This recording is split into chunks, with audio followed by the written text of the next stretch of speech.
The following is a hockey podcast out of Vancouver and Surrey, British Columbia. It'll only consist of a lot of puck talk and even more BS, or in actual words, banter and satire. Enjoy, and as always, go Canucks go. Whether he deserves it or not, Anthony Beauvillier finds himself in the top 6 for your Vancouver Canucks. Does he actually deserve to be there, or the Canucks just showcasing this guy? We're going to tell you what we think next here on Locked On Canucks. You're Locked On Canucks, your daily podcast on the Vancouver Canucks. Part of the Locked On Podcast Network, your team every day. Hey, I'm back, baby. You know, Kyle, maybe he kicked me off the show for a day, but couldn't keep me away forever. You're listening to Locked On Canucks. My name is Trevor Beggs, co-host of Locked On Canucks, and also a part-time credentialed media member for Daily Hive Vancouver. Before we dive into today's episode, we got to thank you, yes, you listening right now, for tuning into Locked On Canucks. It is your team every day, part of the Locked On Podcast Network. Make sure you go subscribe or follow for free on YouTube or wherever you listen to podcasts. I also got to let you know today's episode is brought to you by Sleeper. Download the Sleeper app and use promo code LOCKEDONNHL to get up to a $100 match on your first deposit. Terms and conditions apply. See Sleeper's terms of use for details. Coming up on today's episode, we got to talk about the guy who, despite all odds, he's climbing the depth chart, Anthony Beauvillier. Does he actually deserve to be there? Or are they kind of shopping this guy for a trade? Kyle and I are going to tell you what we think next. Also going to get into the Canucks GOATs of the week. The Canucks played 4 games last week. It was a heavy schedule. So we're going to break down our top 5 Canucks of the week and give you an update on the Canucks yearly power rankings. Finally going to finish off the show with a little pregame prophecy ahead of the Canucks and Ducks tonight. But before we do that, I had a prophecy, Kyle, that I was going to be doing this with you today. And now here we are. What's going on, buddy? You did it, man. You made it. We made it. Here on another episode of Locked On Canucks. My name is Kyle Bhawan. That right there again is Trevor Beggs. And I think the people need us, man. I think we're losing some of that swagger, man. We're feeling low. You know what you got to do? I know we live with recency bias, but just look at the record. Look at the record. That's impressive. And it actually does equate to a lot of level of comfort / more importantly, trust. Trust in these guys, man. I mentioned it on yesterday's episode, a solo episode. I feel as if we have 7 really good players. How many players play on an NHL team per game? Well, what's the number? Let me do the math. 12, 18, 19, 20. Just 20? skaters, it'd be 18. 18 and 2 goalies. goalies, If you include the goalie, it'd be 19. I don't know what the percentage is, but 7 out of 20 players? What is that? 35% of your team? I think it's really good. About 1/3. It's a little over 1/3, about 35%. Bro, the Canucks are stacked, okay? I want the city to have that energy, man, for real. A big game today, big conversation today, and I think it's I would even use the word obvious. I know that's so speculative, but my emotions are running high when it comes to how the Canucks are avoiding scratching Beauvillier, right? And I think I'm a little ticked off too because Kuzmenko got 2 games, and I feel as if you could have made the swap there for those 2 names. This all being said, I'm curious to know, A, your thoughts on the player, and B, if they're actually trying to showcase him, because I've said it so many times before, it is one step at a time. The Canucks still need to play the long game here, and the long game, well, a good long game would, be one with them getting assets for a player that they did pay a premium to get, kind of, Like, Beauvillier is part of, one of the biggest trades in recent history. I think for any other NHL GMs listening right now, yes, the Canucks paid a premium to get Anthony Beauvillier, so he therefore should be traded for a premium. But I think the reality of the situation is Anthony Beauvillier was included in that trade as a cap dump for the Canucks. And sure, I was going to say maybe Patrick Ovey wanted another warm body in the lineup. That might be true, but they made the trade for that first-round pick in Aatu Räty. Anthony Beauvillier was clearly the 3rd most important part of that deal. Now, obviously, he comes to Vancouver last season, has some immediate success, ends up on the top line, scoring at a point per game clip, finishes the season strong in Vancouver. But all reports out of the New York Islanders are that this guy's been a streaky player throughout his career. Now, he's been good in the playoffs. Now, that's the selling point if you want to trade this guy, but he has been a streaky player. And at the end of the day, I do think the Canucks are trying to showcase him. I don't know how successful they'll be just because of the market right now. Anthony Beauvillier, again, I know he's only got a year left, but he's an undersized middle six winger making $4.1 million. There's just not a lot of demand for these guys. So I'm curious, Kyle, and I feel like you and I both agree that the Canucks are showcasing him for potential trade. What does that even look like if the Canucks are trading Anthony Beauvillier? Well, right now it's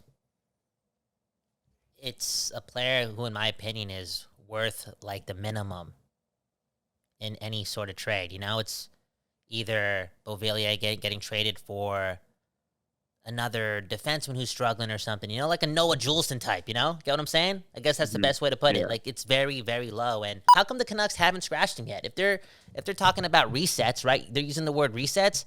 If there's one guy who really needs a reset, it is Anthony Beauvillier. It's just the truth. It's just the truth, man. Look at his stats. This guy picked up 2 of his goals that were in the third period against that game against San Jose before they took steroids, okay? For real. You get what I'm saying, bro? That is a great. He's had a bad year, bro. Like, why are we so afraid to say that this guy's had a bad year? It's just the truth. That's a great point. And, I kind of thought that Anthony Beauvillier was being kept in the lineup, because he's kind of considered, I think I mentioned this on the show before, a relatively safe player. But you look at the underlying numbers, he's not even really a low event player. Like, the Canucks are getting chances with him on the ice, are allowing quite a few chances with him on the ice. Now, the actual goals for and against numbers are good. He's been on the ice for 10 goals for and 3 goals against. But I think that's more so a product of him being lucky than actually being a good defensive player here. So I think it does come down to the Canucks trying to showcase him. They're not going to trade Andrei Kuzmenko. So, we don't think, at least. So I think they want to spark him by sitting him, have him go over the tape. I mean, this guy is relatively green in terms of NHL games played. I've only played his 100th NHL game last week. Anthony Beauvillier, on the other hand, isn't going to be part of the long-term future. You're probably not going to resign him. You're almost assuredly not going to resign him. So you want to play him higher up the lineup to see what he can do. And I think he's a good enough player where you can get away with doing that. But I don't think he necessarily deserves to be there. He's not a bad player. That being said, they're replacing what? They're replacing Phil DiGiuseppe. I said he was my guy. But that's okay. He's just Phil DiGiuseppe at the end of the day, and he'll be all right. Yeah, well, I'm a little disappointed in that. I think that PDG, he's been a lot quieter recently, but I feel as if he's played on the same level as Beauvillier still, though, Like, it's the same. It's the same. They're doing the same things. Yeah. And I just feel as if... And their point totals are similar. And I just feel as if... Yeah. I think I'm still emotional about the Kuzmenko thing, man. I feel as if they did him a little dirty, For real. And just to see the Canucks be in a situation where they needed a goal and they had Lafferty on the ice, I was like, yo, the Canucks, don't get ahead of yourselves. I understand that you have to teach a lot of lessons here and whatnot, but I feel as if the players are the ones that are gonna ultimately change the culture. And Kuzmenko loves being a Canuck, and I think one game was enough for a 39 goal scorer. Like, this team still needs to, it's still learning how to win games, and he's such an important part, man. Such an important part. One game was enough. Yeah, I get the one game. I feel as if they played the night before, and even though they won games and you don't mess with the broken lineup, I just feel as if there was a couple that could have been PDG or Beauvillier that could have gone out. Like, it wasn't going to make much of it, in my opinion. Move Lafferty down, bring back Kuzmenko. That chemistry with Pettersson, too, it's important for this team to, get that going. How do you get that going? Play them, it just seemed obvious. And I'm getting not emotional about it, but it was just concerning. Yeah, Kuzmenko was probably done a bit dirty, and Anthony Beauvillier, again, kind of getting away with some mediocre hockey right now. Look, I'm trying to think of potential trade targets for Beauvillier. Leave us yours in the comment. Who are realistic targets for Anthony Beauvillier? I'm really thinking about a guy like Chad Ruhwedel. It's another Pittsburgh Penguin. Are the Canucks going to deal with the Pens again? But a depth defenseman who can kind of provide you with solid minutes. Chad Ruhwedel is also a right shot defenseman. I'm not saying he's the guy that Canucks have already traded for one of Pittsburgh's right shot defensemen, to Mark Friedman, but I think it's a guy like that. I don't think Beauvillier right now, again, unless they're showcasing him, he gets some points with Miller and Besser, maybe get some juice to his game. Because right now, you ain't getting much for him, that's for sure. Yeah, and I'll go on the record and also say I don't think Beauvillier is a bad player. I think he's pretty solid. He really is. He really is. Yeah. He does his thing. And you can see, and we saw it already last year. You know, you put him with good players, and when he's confident, there is like that low end type of player that you put on a line with two high skill players, and it works out. You know, this guy does the nitty gritty, but he's also smart enough offensively to just make it work. We've seen that happen in stretches, not only in Vancouver, but at his time with the Islanders as well. He's a good player, but right now it just seems a little boring, and I'm more emotional about it because I think, again, maybe I'm just feeding off this mistake too much. They just made a big mistake on Saturday, just keeping him in the lineup over Kuzmenko. It didn't make sense, and I'm getting emotional about it. This all being said, as always, man, West Coast bias proved me wrong. Canucks need a win tonight. They don't need to listen to us, okay? Beauvillier, get a goal and 2 assists. Make Miller look even better. And then we'll shut up. For real.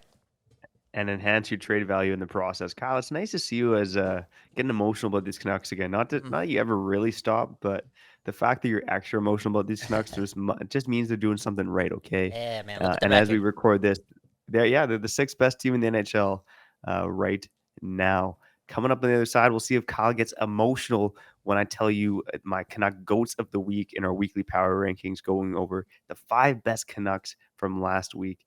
Before we do that, we got to let you know that a new NHL season brings all sorts of possibilities. Anthony Beauvillier could score 50 goals. The Canucks could hoist the Stanley Cup. And you could win big by playing daily fantasy hockey on Sleeper, the official daily fantasy app of the Locked On NHL network. Sleeper is my number one choice for daily fantasy sports, and especially daily fantasy hockey.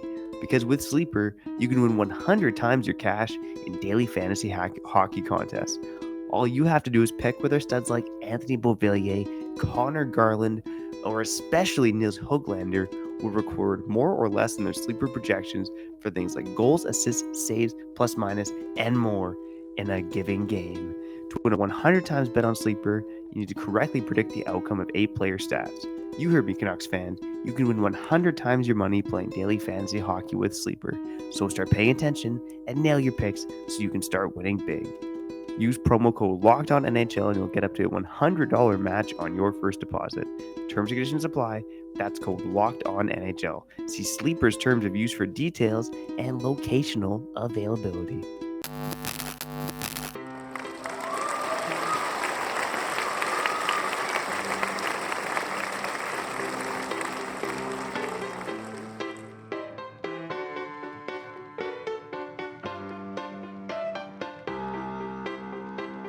I have to let it run. We need the positivity, people. For real. It's game day. I sense it. Not that I'm seeing it. Maybe I'm exaggerating, but I sense a bit of nerves.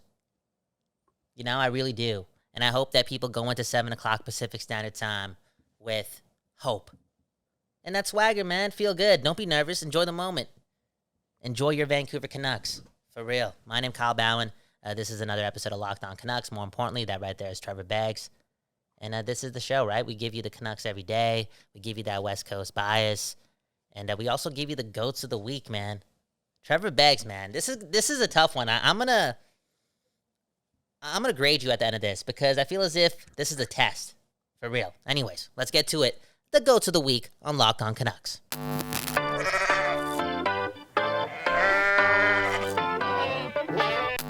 All right, Kyle. Dealer's choice. You want me to start with number 1 or number 5? Number 1, man. We feeling good. Start at the top. Number 1, Quinn Hughes, okay? Again, it's an interesting week. As you said, Kyle, it wasn't the best week from your Vancouver Canucks with a couple wins, couple losses. They beat the Sharks, Kraken, lose to the Avalanche and Sharks. But Quinn Hughes, through it all, was not on the ice for an even strength goal against. I know that shorthanded goal against the San Jose Sharks was probably burned into some people's minds, especially people with that East Coast bias. Come on, man, Quinn Hughes, he's better than that. But he was not on the ice for an even strength goal against. He did record 5 points in 4 games. He's currently on an 11-game point streak. It's one, I believe, it's either tied for or 1 game away from the longest point streak by defenseman in Canucks history. Have to check my work on that from last week over at Daily Hive. But just again, another solid week from Quinn Hughes. And I'm going to go with number 2 as well here quickly. Nils Höglander returning to the list, baby. He keeps his number 2 spot. He had 2 goals, 3 points, and was on the ice for no even strength goals against. And again, Kyle, Ooh. it feels like deja vu, but he's making this impact in fourth line minutes, averaging a 10.56 per game last week. But man, oh man, I thought Nils Höglander was one of the best Canucks. And hey, you know what? He got a little bump up the lineup in that game against the San Jose Sharks. Again, that's another reason I'm a little bit peeved with Beauvillier, and I think they're showcasing him. It's because Nils Höglander got some time with Miller and Besser in that Sharks game. And, so here he is going into tonight's contest against the Ducks, still staple to that fourth line. He's doing his thing, and you talked about that Sat note a couple episodes ago on the C Dangle Podcast Network, and you might have retweeted it too. But yeah, Höglander, staying on the fourth line, maybe it's not the worst thing because at least he gets to have the puck a lot and tap into that bag because this guy clearly has a lot to bring to the table, and it's not the worst thing in the world if he's one of the main guys. I think he feeds off of that. He's got that swagger, and I love how him and Pettersson are laying the boom every now and then. Boom. They're doing their thing. Those guys seem to be close off the ice too, man. I feel as if they both looked up to Peter Forsberg or something, right? Because no, they got so much skill, bro. So to see it happen and the way they're doing it, like we're talking about Höglander, the Canucks produced 2 of the biggest hits of the year so far. They really did on Friday and Saturday. Okay, the Höglander hit on Tanev was crazy. The Pettersson hit on that San Jose player, I think it was the defenseman from Minnesota. Well, I don't know his name. That's the guy that they just picked up. Anyways, let's talk about Höglander. That hit on Tanev. That happened, what? Kalen Addison, yeah. Yeah, so doesn't matter. Anyways, Höglander hits Tanev, and that happens the game after Höglander picks up a $2,500 fine for slew footing. And it's, like, slew footing is not a funny matter, but I feel as if it's not funny, but just ironic how he's able to not be scared at the fine, or you know what I'm saying? Because more eyes are going to be on him, and he's willing to still lay the body down like that. It's just a part of his game. It's how he gets off on being a hockey player, and it's incredible. Now, speaking of incredible and hockey player, Quinn Hughes is so good that I feel as if I did not appreciate the week he just had. 5 points in 4 games. He's a defenseman. That's still a 90-point pace. Nobody's really doing that.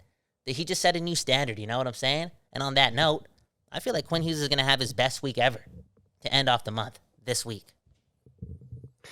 Yeah, and I should mention, I just looked it up, Kyle, while you were talking. Now, Quinn Hughes is tied with Phil Peronik, who did the same thing last month, and Dennis Kearns from the 1976-77 season for the longest point streak by a Canucks defenseman in franchise history. So with 1 point tonight against the Anaheim Ducks, Quinn Hughes will have by himself the longest point streak by a defenseman in Canucks history. Pretty unreal stuff.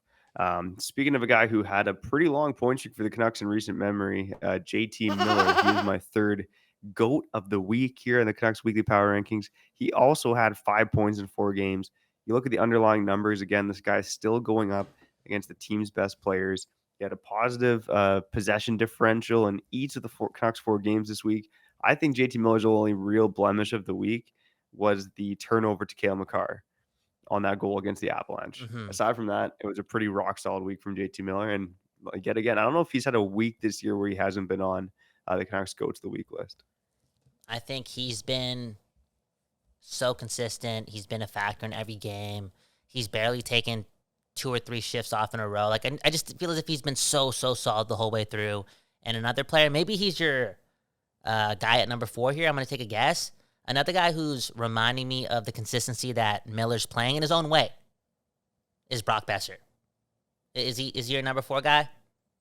No, but you're pretty close. I'll finish up 4 and 5 right now. Thatcher Demko comes at number 4. I think the Avs game, hard to fault him too much. I mean, there were some redirections, but that was his only loss of the week. He did beat the Sharks on Monday and beat the Kraken as well on Friday. Pretty solid performance against the Kraken. So Thatcher Demko, the 4th GOAT of the week, and number 5 is, like you said, Kyle, Brock Besser. Like you said, just been remarkably consistent. That line, Miller and Besser, that duo, I should say, it's been a bit of a revolving door at points on their wing. They're still driving play, driving possession, and Besser himself, 2 goals, 3 points, and again, tied for first in the NHL in goals. How about that for Brock Besser? Doing his thing, man. And just overall, again, impressed with his ability to be way better 5-on-5 and just more noticeable, man. whether it be in the defensive zone or the offensive zone. And speaking of which, offensively, he's gotten so many chances over the last 2 games. He could have had like 6 goals this weekend. It was just the truth, and I think he's going to carry that swagger / play style this week. It's a big week, you know. I think today's you have to take it one game at a time. And I know Anaheim's been struggling. I think they've lost 6 straight.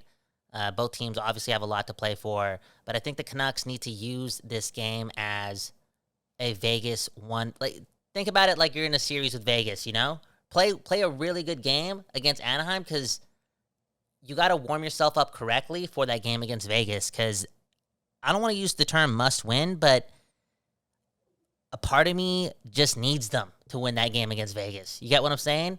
And it's easier, way easier to do that with a successful stint at home against the Ducks tonight. Enjoy yourself and just have fun, man. Have fun. We're going to talk about that game more in a couple minutes. I'm going to ask Trevor to read me the lines too, because I haven't looked on Twitter all day today. I don't know what's going on. Don't have Twitter on my phone, and I'm curious to see how this defense core is looking for your Vancouver Canucks. And we'll talk about that in a couple minutes right here on Locked On Canucks. If you run a solo small business, you're an army of one, but you still need a CPA, bookkeeper, separate payroll system, and more. Let Collective take care of the paperwork while you take care of business. Collective is the #1 financial solution for freelancers, contractors, and self-employed entrepreneurs that lets you focus on your passion, not the paperwork. Let Collective handle all of the paperwork you dread, like corporate formation, compliance, taxes, bookkeeping, accounting, and even payroll. The best part is at a fraction of the cost of a CPA. Collective knows that if you're a business of one and you make over $80,000 a year, you will find a ton of value from this service. Join the thousands of solopreneurs who have saved an average of $10,000 per year. That's the cost of Kyle's coffee budget for the year. Yeah. $10,000 a year on taxes with their structure. Right now, Collective is offering a 1-month free and no onboarding fee when you go to collective.com/LockedOnNHL and tell them that Locked On NHL sent you. That's a $550 value for free when you go to collective.com/LockedOnNHL and tell them that Locked On NHL, they sent you. That's collective.com/LockedOnNHL and tell them Locked On NHL sent you. And feel free to shout us out here at Locked On Canucks.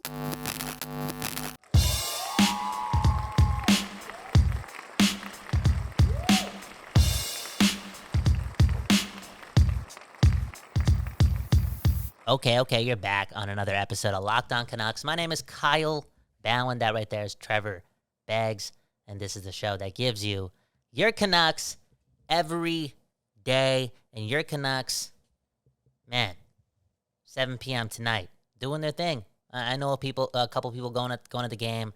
Let's get the dub for the boys, and let's feel good again, man. Let's feel good again. Trevor, can I ask you a question? Do you think I'm being delusionally optimistic? In other words, based on what's happened recently, based on that loss to the San Jose Sharks, are you surprised at my maturity? Yeah, I'm a little surprised, to be honest with you. Yeah. I think the Kyle Bhawan from a month ago would have been, ripping out his nose hairs. Yeah. And that's painful, man. That hurts. Ripping out your nose hairs. You ever done that before? Of course, man. You got to do it sometimes, man. Last minute, you check at the mirror, like, what the hell? I didn't know that was there. And you got to do what you got to do. It is what it is, man. But I'm tough. And that's why I feel as if I'm, again, optimistic about the Canucks not. That R word, man. There's a lot of bad R words out there in the world. Real talk. But regression, people sleep with that at night. People wake up and the first thing they do is check their phone to see if the Canucks have regressed even more based on all these polls. Enough of that, though, okay? Let's dream the other way, okay? We call this segment the pregame prophecy. Trevor Beggs and myself making some predictions about the future and what's going to be happening to your Vancouver Canucks and the rest of us. So, Beggsy, take it away.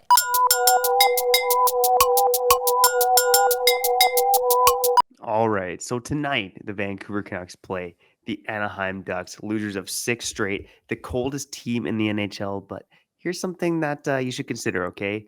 John Gibson's been a Canuck killer. Lucas Dockstahl has a .914 save percentage in 3 games versus the Canucks. It might be tough for the Canucks to score some goals, but guess what? Andrei Kuzmenko's coming back into the lineup. He has 5 goals in 4 career games against the Ducks. Elias Pettersson, he's been running cold lately. I think those two are going to combine for the overtime winner against the Anaheim Ducks. Because you know what? Pettersson and Kuzmenko, they got to figure it out eventually. I think the fire's been lit under Kuzmenko. Whoa. And yeah, goals might be Goals might be hard to come by tonight, but the Canucks are going to find a way to win this one, baby. And Wow. Kyle, you said a note on the lineups too. Yeah. Cole McWard, mini Chris Tanev, future Chris Tanev, makes his season debut tonight for the Vancouver Canucks with Mark Friedman coming out of the lineup. Wow. Okay, I like it, man. Mark Friedman's coming out though? Come on, man. That was what Rick Tocchet said today. Damn. So that leaves an interesting look on the third pairing. So Hirose skated with Myers yesterday. Friedman skated with Juleson. Are you gonna have Juleson and Myers on your third pair? Oh, dude. Are they gonna go Cole? Are they again 4 right shot D? They're gonna go Hughes, Hronek, Cole McWard, and then Myers and Juleson? Really? Bro, that's scaring me, bro. I'm not going to put that out there. I'm not going to elaborate on that, okay? And I don't even want to talk about that tomorrow because the worst is not going to happen, all right? Straight up. Now, Trevor Beggs, let me ask you a question, man. Have you ever eaten duck before? Oh, yeah, lots of times. Damn. Love duck. I wonder how close ducks were to become, chickens, the chickens of the world. Because you know how, chickens are just eaten by I feel as if there's 17 billion chickens that get murdered every day. And maybe 10,000 ducks. How close are they? Yeah, I mean, I prefer duck because I like that dark meat. Okay, I'm a big fan of that dark meat. Whoa! But well, seriously, oh no, it's just the truth, man. Hey. Chickens, I think, just have a bit more fat on them. There's a bit more meat on a chicken than there's on a duck. Dude, people just don't care about chickens, man. They don't care about chickens as much. Yeah. There's just a negative connotation with chickens, man. Of course, oh, you're a chicken, right? You're a chicken. But chickens are useful. They lay eggs for us. I had some beautiful fried eggs this morning for breakfast, man. It didn't come from a duck's ass. It came from a chicken's ass. We should be praying to chickens every day if you really think about it. Based on how many chickens we eat, and we talk about their babies, we eat their babies too. We should be praying. Are eggs chicken eggs babies? Are they? Anyways, Kyle Bhawan. No, I don't think Kyle so. Bhawan, Trevor Beggs. Another episode of Locked On Canucks. Your Canucks face off against the Ducks. And yeah, I'm just gonna agree with everything you said. With Kuzmenko, Pettersson. Something's got to give, and I think Pettersson's going to build off that hit and some of the noise, and Kuzmenko's just going to have fun and, never remove himself from the lineup again. 2 games was a lot. Anyways, Beggsy, I got to go. You got to sign us out. Thanks a lot for listening to this. Take it away. Yeah, Kuzmenko never going to be removed from the lineup again. And we hope that you listener right now, you never remove us from your podcast feed, baby, because we ain't going anywhere. Everywhere? We're going everywhere, but we ain't going anywhere, okay? Shout out to the everydayers, the occasional listeners, the first-time listeners, and the new subscribers, baby. Oh, we love it. Oh, love the new subscribers. We love you guys, your families, and your dogs, too. Stay tuned for this week on Locked On Canucks. We got recaps of every Canucks game. Obviously talking some trade rumors like we did today with Anthony Beauvillier and touching on everything regarding your Vancouver Canucks. But for now, I'm Trevor Beggs, that guy's Kyle Bhawan, and you've been listening to Locked On Canucks.